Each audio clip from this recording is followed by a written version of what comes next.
Hariom. Knowledge plus में हम सभी विद्यार्थियों का स्वागत करते हैं। आज हरिओम एस्ट्रोलॉजी क्लास नंबर 301 के अंदर आपको D1 कुंडली और डिविजनल चार्ट कुंडली के बारे में थोड़ी जानकारी दे रहे हैं कि जो D1 कुंडली है और D9 कुंडली है। वैसे तो हमने बताया कि जीवन का जो पहला पड़ाव है उसको अगर हमें देखना हो तो हम D1 कुंडली को चेकआउट करते हैं और जीवन के दूसरे पड़ाव के लिए हम D9 कुंडली को प्रेफर करते हैं। लेकिन हर व्यक्ति जो है अपने प्रोफेशन के प्रति अपनी जागरूकता रखने का प्रयास करता है। अब किस तरह से हमें D10 कुंडली को देखना चाहिए, ये थोड़ा हम बताने के बारे में सोच रहे हैं, आपको बताया जाए। D10 कुंडली को यदि हम बनाएं और चेकआउट करने का प्रयास करें, एक ब्लैंक बिना प्लैनेट के यदि हम D10 कुंडली को चेकआउट करने का प्रयास करें, जैसे कि हमने बताया था कि चाहे वो D1 कुंडली हो चाहे वो D9 कुंडली हो, ये बात विशेष रूप से समझने वाली है कि उस कुंडली का जो पहला भाव है, पहले भाव की विशेष रूप से इंपॉर्टेंस है और पहला भाव का जो मालिक है, लॉर्ड है, वो कहाँ गया, इस बात से भी हम उस कुंडली के बारे में काफी कुछ जानने का प्रयास कर सकते हैं। Same in the same manner हम बिना कुंडली के भावों को देखे बिना ही ब्लैंक चार्ट से भी डिविजनल चार्ट को फोरकास्ट कर सकते हैं। मान लो कोई कहे कि D1 कुंडली में मेष लगन है और D9 कुंडली में धनु लगन है, तो जीवन के पहले पड़ाव में उसका जो आउटलुक है वो अलग रहेगा ब्लैंक चार्ट से, और जीवन के दूसरे पड़ाव में उसका आउटलुक अलग रहेगा। तो इसी तरह से यदि हम ब्लैंक चार्ट के पॉइंट से D10 कुंडली को देखना चाहें तो कैसे देख सकते हैं, ये बताने का हमारा मन हुआ, और साथ में प्लैनेट के हिसाब से भी। तो पहले हम ब्लैंक चार्ट कुंडली को D10 कुंडली को देखने का प्रयास करें और साथ ही हम उस कुंडली के अलग अलग भावों के बारे में भी D1 कुंडली के रेफरेंस पॉइंट से बताने का प्रयास करें, उसको मैच करने का प्रयास कर रहे हैं। क्योंकि यदि व्यक्ति ने D1 कुंडली के एस्पेक्ट को समझ लिया तो वो अपने रेफरेंस पॉइंट को चेंज करके D9 कुंडली या किसी भी कुंडली को चेकआउट अपने एंड पर भी कर सकता है। लेकिन यहां पे हम D10 कुंडली को हम यहां पे मान रहे हैं कि D10 कुंडली जो है मीन लगन की है। अब मीन लगन की कुंडली आप अपने नोटबुक पे बना लें, क्योंकि जब भी हम कोई चीज सीखने का प्रयास करते हैं या आप सीखना चाहते हैं तो आपको एक बार रफ तो बनाना ही होगा ताकि आप हमारी बात को समझ सकें। क्योंकि हम ऑडियो के माध्यम से आपकी जानकारी को शुरू में हमने बेसिक के लिए तो ब्लैंक चार्ट कुंडली के माध्यम से हम आसानी से किसी भी डिविजनल चार्ट को चेकआउट कर सकते हैं या मेन कुंडली को भी चेकआउट कर सकते हैं। लेकिन यहाँ पे हम ब्लैंक चार्ट के माध्यम से मीन लगन की D10 कुंडली को चेकआउट करने का तरीका हम बताने का प्रयास कर रहे हैं। अब मीन लगन की कुंडली शुरू होगी 12 नंबर से। 12, 1, 2, 3, 4, 5, 6, 7, 8 और 9 और 10 और 11। मीन लगन की कुंडली में हम अगर ध्यान से देखें 10 नंबर 11वें भाव में आ रहा है। 10 नंबर का 11वें भाव में आना इस बात की भविष्यवाणी करने को प्रेरित करता है कि व्यक्ति को लाभ को प्राप्त करने के लिए, अब लाभ का जो घर है वो अगर 10 नंबर आ गया तो इसका मतलब कर्म करना ही लाभ है। अगर किसी व्यक्ति को यह कह दिया जाए कि तेरा कर्म करना ही लाभ है, तो अगर 100 काम करेंगे तो 100 काम करना आपके लाभ को बढ़ाएगा, 200 काम करेगा तो लाभ बढ़ जाएगा।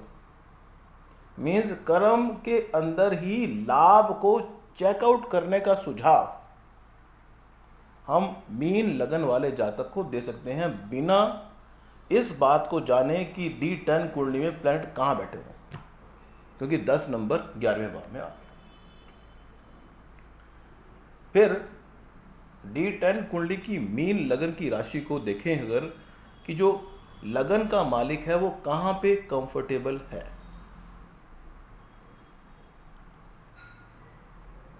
लगन का मालिक कहाँ पे कंफर्टेबल है, तो मीन लगन की कुंडली में लगन का मालिक 5वें भाव में कंफर्टेबल है। और 5वां भाव किस चीज का है? 5वां भाव लर्निंग का है।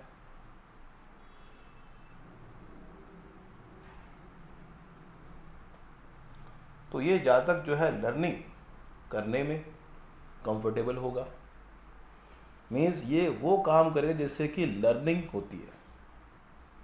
जब भी हम लर्निंग की बात करेंगे, भी हम आपको ये सिखा रहे हैं, तो जातक कहेगा ठीक है हम सीख रहे हैं। और एक चक्रव्यूह बन गया 12 4 8 का, ये जातक लर्निंग करेगा फिर गाइडेंस देगा।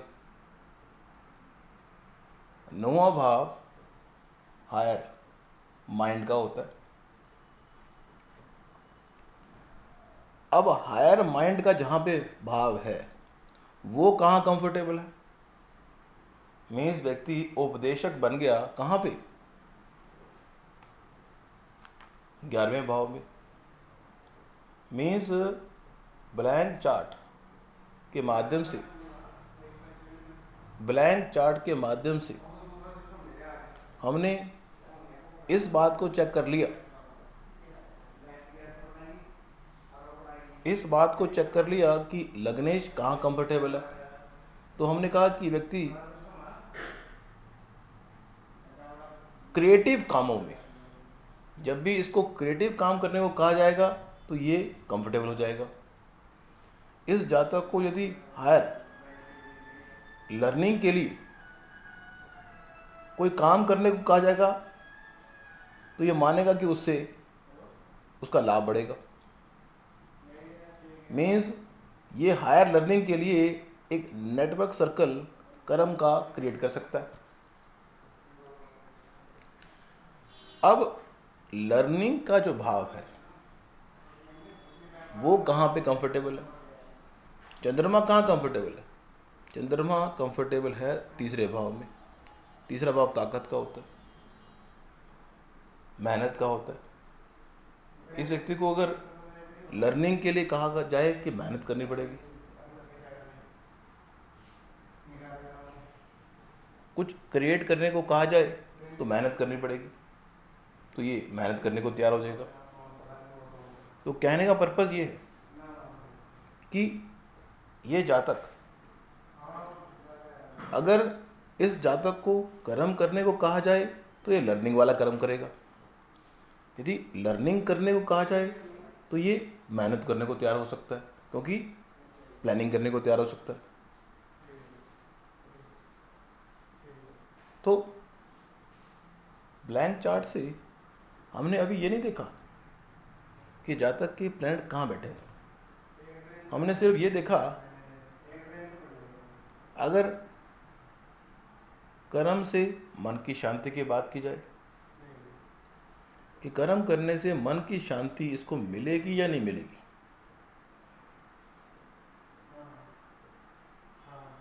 तीन नंबर का मालिक में 4th भाव का मालिक, शांति कब मिलती है? 4थे भाव का मालिक कंफर्टेबल कहाँ पे? 7वें भाव में। सातवां भाव किस चीज का है? रूटीन का। D10 कुंडली को हर भाव को चेकआउट कर सकते हैं, और हर भाव को चेकआउट करना इस बात का सूक्ष्म रूप से एनालिसिस करना है कि जिस तरह से हमने लगन को चेक किया कि कहाँ कंफर्टेबल है, लर्निंग कहाँ कंफर्टेबल है, उससे एक रियल पिक्चर आ जाती है। और अगर इस पिक्चर को हम ध्यान से देखें, इस पिक्चर में यदि हमने पात्रों को मीन्स प्लैनेट को डाल दिया तो हमें एक बात और सीखने को मिलेगी। देखो, इस पिक्चर में हमने प्लैनेट को यदि पुट अप कर दिया, एग्जाम्पल है, कुंडली तो एक बहाना है, हमने आपको बात समझानी है। पुट अप किया और एज्यूम कर लिया कि 12वें सूर्य और शुक्र लगन में है, जो शनि है वो 11वें भाव में है और 12वें भाव में है।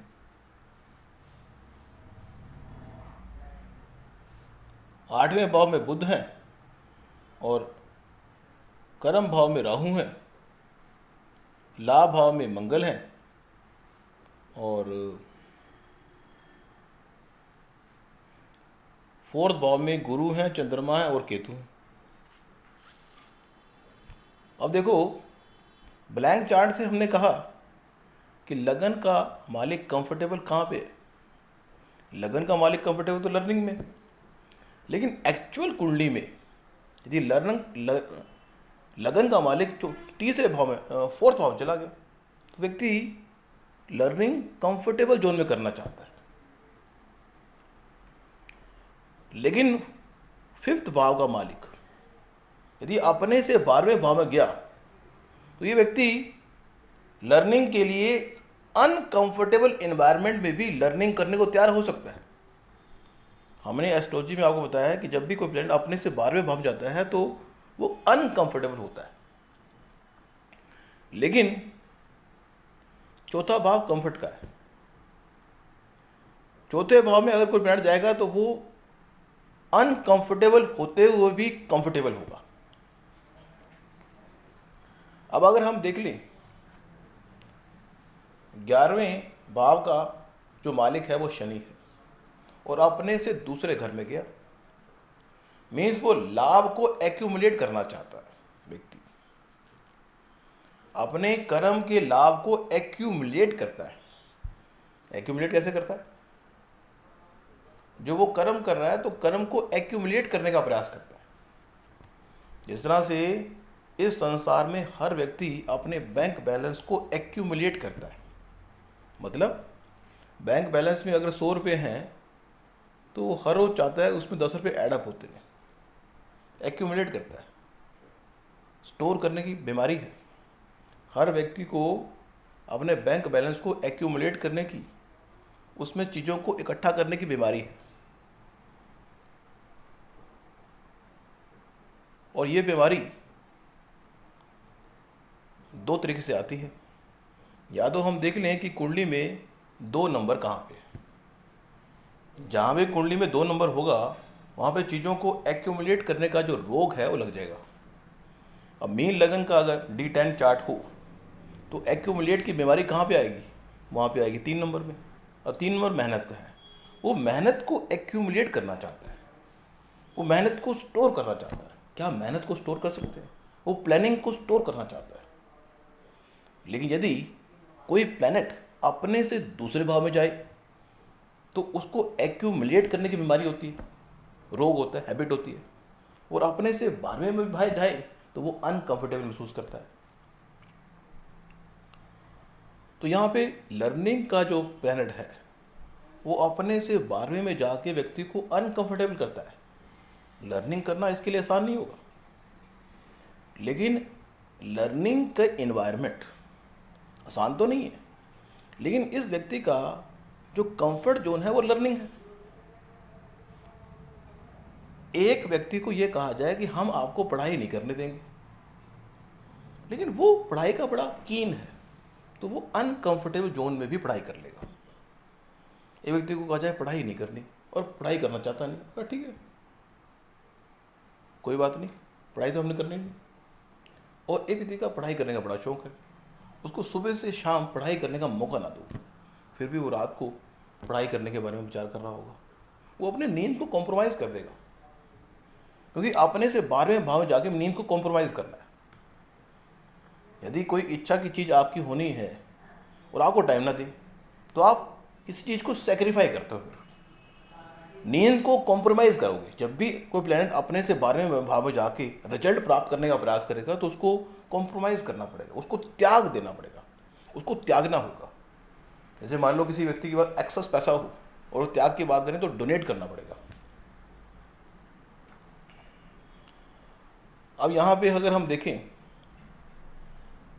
10th भाव में राहु है। राहु कहता है कि अभी नहीं तो कभी नहीं। अब 10th भाव का मालिक भी गुरु बनता है और लगन का मालिक भी गुरु बनता है, और बैठ के कहाँ पे? 4th भाव में। D10 कुंडली में ये बात क्लियर कट हम अपने क्लाइंट को कह सकते हैं। यदि उसकी कुंडली में 10th का मालिक 4th में चला गया, अब 10th का मालिक 4th में जाने का सीधा इंडिकेशन है कि घर बैठ के आराम से कर्म करना। ये बात तो क्लियर हो गई, लेकिन कौन सा कर्म करना? तो देखने के लिए हमने देखा कि 4th भाव में कौन सी राशि है। अगर 4th भाव में 1 नंबर की राशि होगी तो लीडिंग का कर्म करेगा व्यक्ति, लीडर बन जाएगा। और 4th भाव जनता का प्यार है, नेता बन सकता है व्यक्ति। अगर 10th का मालिक 4th में गया और दूसरा भाव आ गया, तो व्यक्ति अपने घर में चीज़ों को बहुत स्टोर करेगा, उसको स्टोर की बीमारी होगी, उसको एक कार होगी तो दूसरा कार ले लेगा, उसको इस बात की उसके मन में ये बीमारी होगी। मीन्स 2 नंबर की ताकत अगर 4th भाव में आ गई तो व्यक्ति घर बैठ के कोई काम करेगा तो घर में चीज़ों को स्टोर करने की बात करेगा, जिस तरह पैसे को एक्यूमुलेट करने की बात करेगा।